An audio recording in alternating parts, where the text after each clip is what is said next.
بسم اللہ الرحمن الرحیم اللہم صلی علی سیدنا محمد وعلی آل سیدنا محمد وبارک وسلم۔ معزز سامعین، اقامت دین کے حوالے سے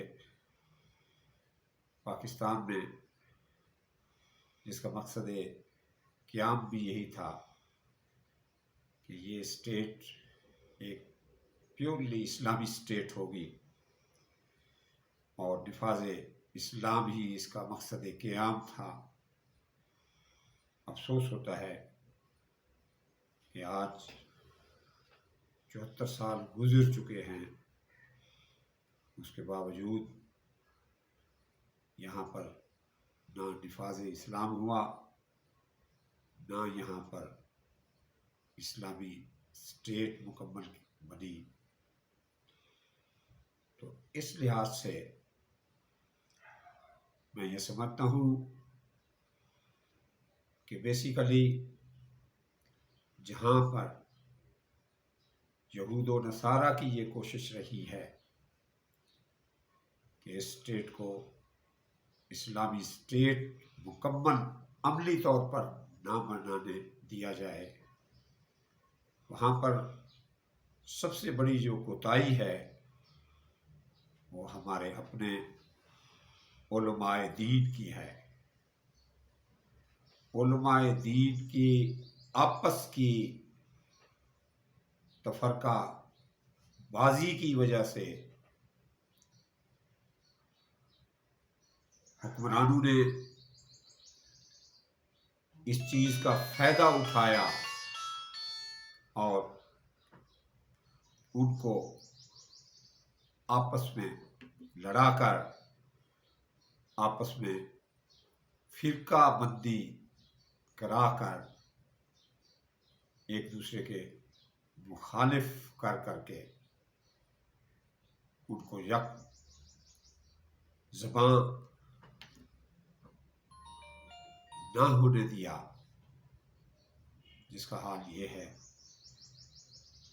بیسیکلی یہ جو سازش تھی یہ انگریز نے پیدا کی تھی کہ کسی کو وہابی بنا دیا، کسی کو اہل حدیث بنا دیا، کسی کو بریلوی بنا دیا، کسی کو دیوبندی بنا دیا۔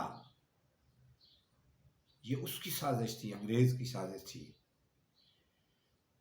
اور ہم نے پاکستان کو حاصل کیا۔ پاکستان کے قیام کے معاملے میں علماء کی بھی اسی طرح کی قربانیاں ہیں جسی طرح کی نوجوانوں نے قربانیاں دی تھی، جس طرح کے بوڑھے لوگوں نے قربانیاں دی تھی۔ علماء نے بھی قیام پاکستان کے لیے قربانیاں دی۔ علماء کے سر قلم کر دیے جاتے تھے، علماء کو پھانسی کے پھندے پر لٹکا دیا جاتا تھا۔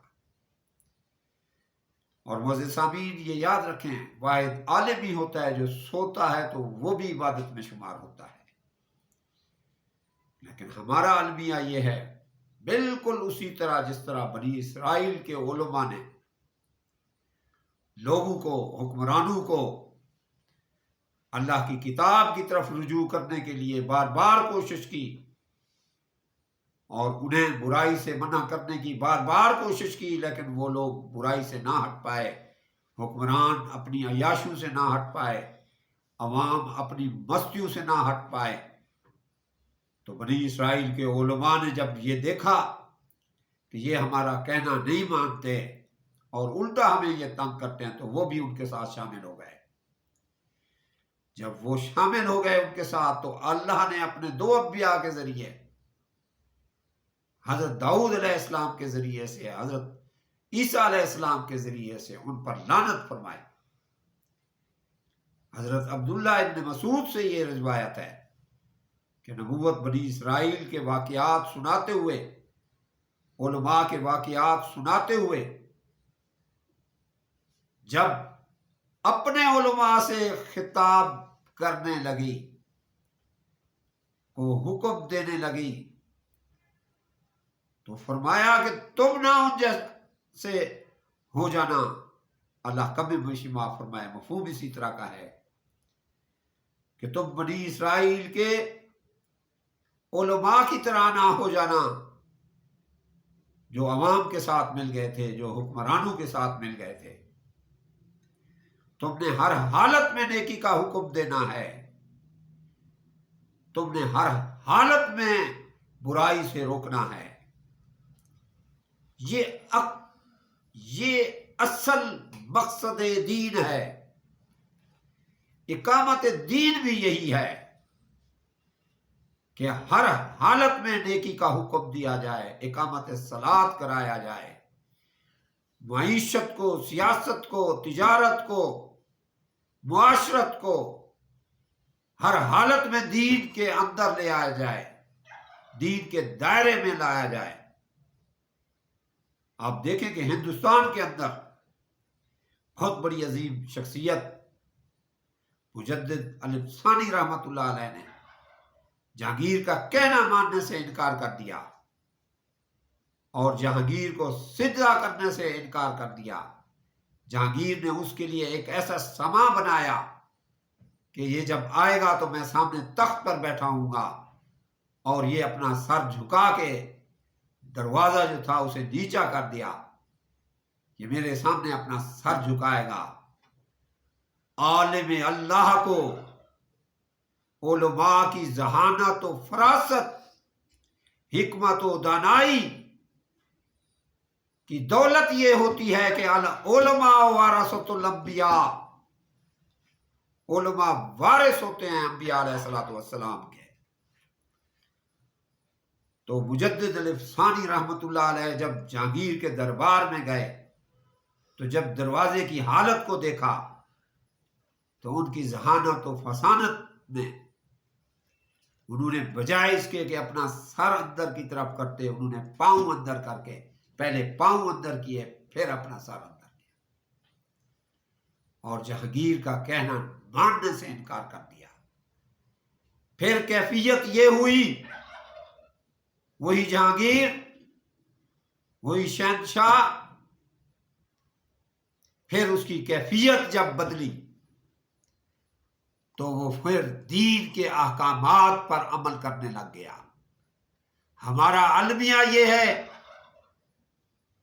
کہ ہم بجائے اس کے کہ حکمرانوں کو دین کی طرف لے آ جائیں، ہم بجائے اس کے کہ دین کے احکامات پر عمل پیرا کرانے کے لیے کوشش کریں، ہم الٹا حکمرانوں کے ساتھ مل جاتے ہیں، ہم عوام کی بستیوں کے ساتھ، عوام کے ساتھ مل جاتے ہیں، جس کی بنا پر آج تک پاکستان میں نفاذ اسلام نہیں ہوا۔ یہ بہت بڑا المیہ ہے۔ اگر علماء اکٹھے ہو جائیں، اگر علماء آپس میں متحد ہو جائیں تو پاکستان میں نفاذ اسلام ہونا دور کی بات نہیں ہے۔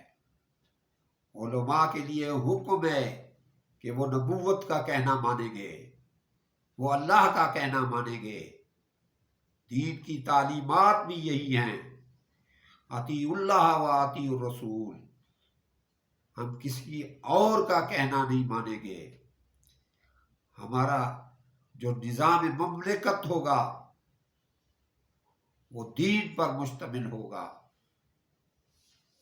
جس وقت پاکستان میں نفاذ اسلام ہوگا، پاکستان جو ہے دنیا کے لیے ماڈل بن جائے گا، پھر دنیا کی طرف اسلام جو ہے وہ پھیلے گا۔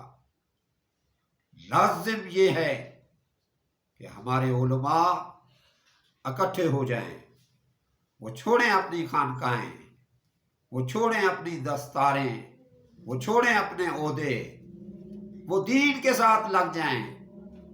جو ان کا کام ہے، جب اللہ سے لگیں گے اللہ خود انہیں عزت دیتا ہے، اللہ خود انہیں شان دیتا ہے۔ اصل مقصد حیات علماء کا جو ہے وہ دین پر عمل کرانے کا ہے، نیکی کا حکم دینے کا ہے اور برائی سے روکنے کا ہے۔